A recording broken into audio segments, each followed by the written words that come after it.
Uh-oh, friends.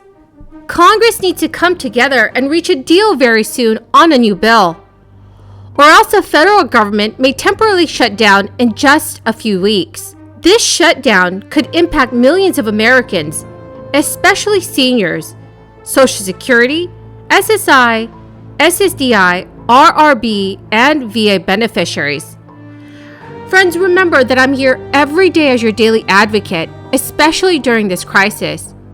So in today's video, I will share with all of you the breaking news in Congress related to fourth stimulus checks and Social Security monthly benefits. Please share this video on social media and with your friends and family if they need more honest stimulus news. Also, stay tuned until the end of this video to learn how to enter next Friday's Walmart gift card giveaway. Great. We're here today to talk about the expanded child tax credit and the earned income tax credit, which together are the biggest step to help families and working people in this country in a generation. We tripled the earned income tax credit, which meant that 17 million workers without children benefited from it, and almost every family, 90% of the families in this country, have received the benefit of the expanded child tax credit. In Colorado, that's been an average of $445 a month for families. 61 million kids in this nation have benefited, a million kids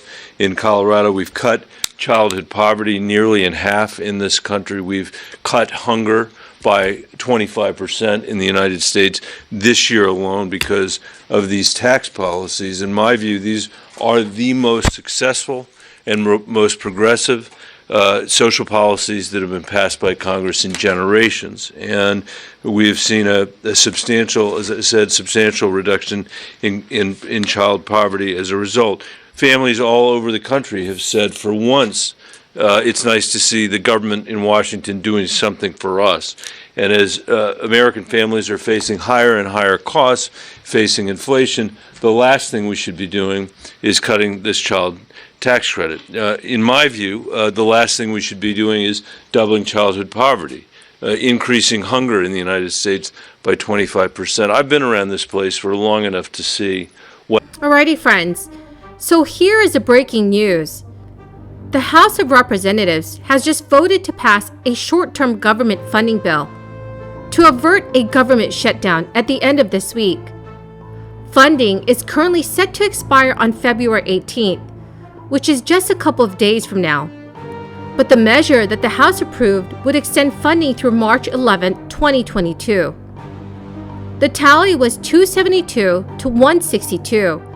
And the legislation passed with bipartisan support. So now that the House has passed a stopgap bill, known as continuing resolution, the Senate next needs to approve it before it can be sent to President Biden's desk to be signed into law. Passage of this measure by both chambers would mark the latest in a string of short-term funding bills that Congress has passed as our lawmakers work on a bipartisan basis to secure a full-year funding agreement. There is bipartisan agreement that a broader funding deal is necessary, as well as a bipartisan concern over the limitations imposed on federal entities if the government is forced to continue operating under stopgap funding measures, especially at a crucial time for both domestic and foreign policy amid this crisis. Senate Majority Leader Chuck Schumer said ahead of the House vote that he intends to have the Senate take up the bill.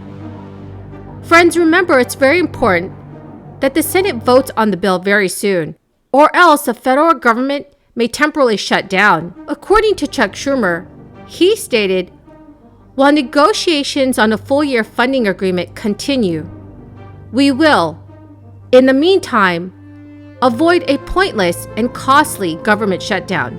House Majority Leader Steny Hoyer said he is optimistic that Democrats and Republicans are getting closer to reaching a funding deal agreement known as the Omnibus, and that can be put on the floor as soon as the week of March 7th. Steny Hoyer told reporters, "We are, I think, close to an agreement." House Majority Leader Steny Hoyer said he's optimistic that Democrats and Republicans are getting closer to reaching a funding deal agreement known as the Omnibus, and it can be put on the floor as soon as the week of March 7th.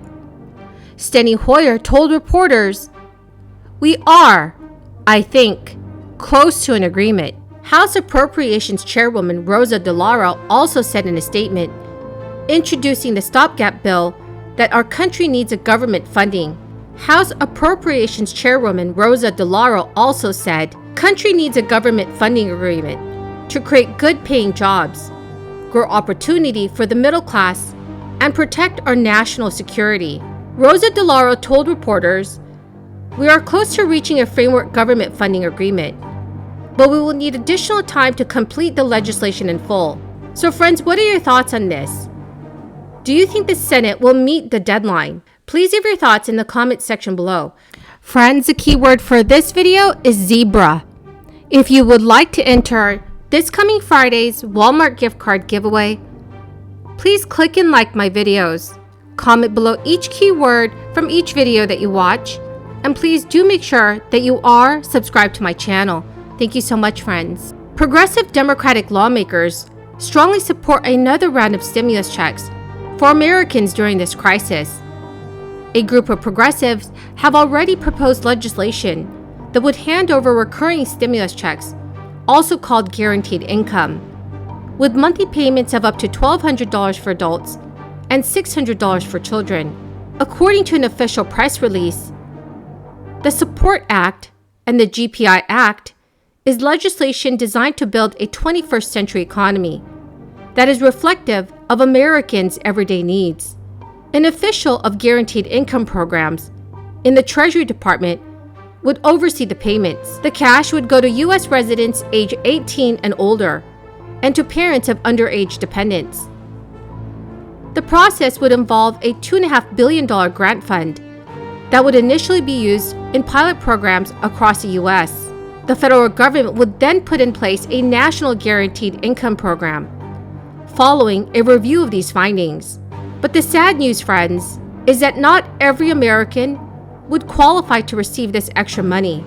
Single taxpayers would need an adjusted gross income of $75,000 or less in order to receive the $1,200 payments. The threshold would be $150,000 or less for married couples filing jointly. According to progressive lawmakers, it would offer an alternative economic measure to the GDP for the federal government to use in all of its budgetary reporting and economic analysis. Well, my friends, that is the end of my daily stimulus update video.